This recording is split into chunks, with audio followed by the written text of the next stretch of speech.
With that being said, I'm going to start in for today. It's going to be the start of learning the building blocks of organizing, and I don't want that to sound boring. I promise if you can get a handle on these building blocks, that organizing is going to feel so much easier. In my experience, it has everything to do with three main areas, and we're going to talk about those. The themes are going to be sprinkled around all of the lessons inside the membership. Those three areas are organizing your self care, your mindset, and also your home. And if we can get those in alignment with each other, this process will be so much easier, I promise. Today, I want you to create your top three personal priorities. List the three things that you want to complete each day that takes care of you. Now, if you've heard me say this before, you might be like, oh, I've already done this before. But there are times where I'm like, these are not working for me. I actually have a top 10. We'll get into that in the membership more. But I want to concentrate on the top three because depending on what season of life that you are in, will depend on what those are for you. Maybe for you, you're like, prayer is my number one priority, but that just always happens for you. And that is so great. I am aspiring to get to that point where the second I get out of bed, I roll over onto my knees and I say my prayers. That's what I am reaching for, but I'm not quite there yet. So that is number one on my top three priorities. So I want you to take a moment right now. We're going to set a little timer and come up with three personal priorities that you want to complete each day that take care of you. This has nothing to do with your household or any other family members. This is just you revolving around taking care of you, your body, your spirit, your mind, all those things. Okay. I want you to make sure that you're focusing on this and make some kind of a plan so that you can become more consistent at it. Remember that when you take care of yourself, you're going to be better equipped to serve others in whatever capacity that is for you. Okay. So we're going to go ahead and do that now. I'm going to set a timer for about 3 minutes. I want you to feel free to brain dump anything that comes to your mind and then be able to narrow that down to your top three for each day. Okay.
Okay, how'd you do?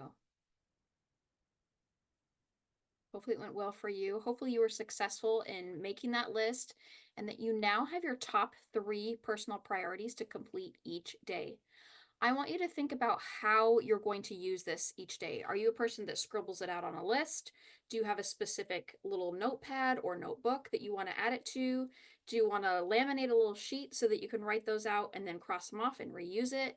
Think about how you're going to make that happen. Maybe you have it on a notes app in your phone or a little alarm for when you're going to do them. Each part of your day, it goes off, and you're like, oh, time to drink my water with my supplement mix or whatever it is. Okay. So write them out or set a reminder on your phone if you need to. So whatever works for you is going to help you be more successful in completing those because that is our goal, right? It doesn't matter how I do it. If it doesn't work for you, it won't work, right? It just won't be help you be as successful. And I want you to be able to do that. And then decide when in your day you're going to complete each one. So I made a note kind of about where and when I'm going to stick these into my day so that I can just be all the more ready tomorrow to be more successful with these. Okay. And then I want you to think about what happens at the end of the day if you remember that all of a sudden, like, oh, shoot, I haven't completed my 3 top priorities. Can you still accomplish them? Like, what is the rule for you? Are you going to still accomplish them? Are you going to knock them out really fast? Or are you going to let it go? What are you going to decide? I want you to decide that now so you already have a plan in the event that that happens. Okay. Then be aware too, like if you write it on a note, keep it out so you can see it. If you have an alarm on your phone, don't ignore it and say, I'll do that later. Oh, this is the time that I said I was going to do that. I'm going to pause the show and pause folding laundry. I'm going to step away from my sandwich really fast. I'm going to go say my prayers because this was the time that I said I was going to do that. I'm going to do that now. Okay. The second item for today is for your mindset, and it's the idea of grit versus grace. There's times where we need, and this needs to happen way more often. I will just go out on a limb and say that, where we need to give ourselves grace for what we meant to do, but we didn't accomplish. Okay, the more grace that we can give ourselves, I promise you, the more successful we will be.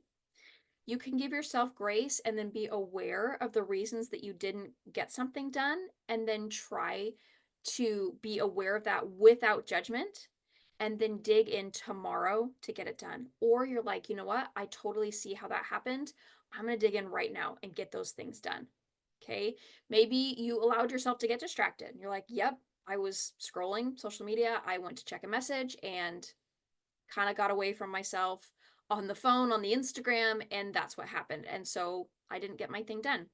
Or maybe you had to go get a sick kiddo from school and that like changed your whole day, right? We don't plan on that. And sometimes that happens. So allowing yourself grace that yes, my day changed and for very good reason. I completely turned my day around, was had to take care of my kiddo. That actually is a good thing. Not that they're sick, but that you're able to see that like it's okay that I had to put a little pause on everything and go pick up the kiddo and take care of them. Okay. But allowing yourself grace, awareness, and then how to regroup is what is going to make all the difference in here. Okay, then there's the other side, the grit. Giving grace is really kind to yourself, but it's not the same as allowing yourself to make excuses, right? If I have to go pick up one of my kids from school because they're sick, that is a really good reason why I got derailed or distracted from the thing that I was doing. If I allowed myself to get distracted, and I do say allowed myself to get distracted, I let it happen. On social media, I'm scrolling for an hour and then I realize I've lost an hour of my time. Yes, that is my fault. Do I need to sit in judgment? I'm so dumb. That's so stupid of me to do. What a waste of time. No, because that is a waste of time sitting in judgment. And it's not going to help me feel motivated to get better and do better. All right. So maybe it looks like, oh, shoot, I checked a message on my phone and then let myself scroll for the last hour. I still want to get my scripture study in. So I'm going to do that now. I'm going to do a shorter bike ride so I can still get that in. And then I'll go ahead and read my affirmations in the school parking lot right before school pickup begins. So I'm still making a plan to get them done. I'm aware that like this is what happened, but I'm going to make a plan to get it done. That is grit. That's digging in and getting it done. Okay. Being aware of where you can improve without judgment towards yourself will be so much more rewarding than brushing it off and saying that you'll try again tomorrow. Okay, you've got this. Go make a solid plan for your top 3 priorities, and I will see you here next week.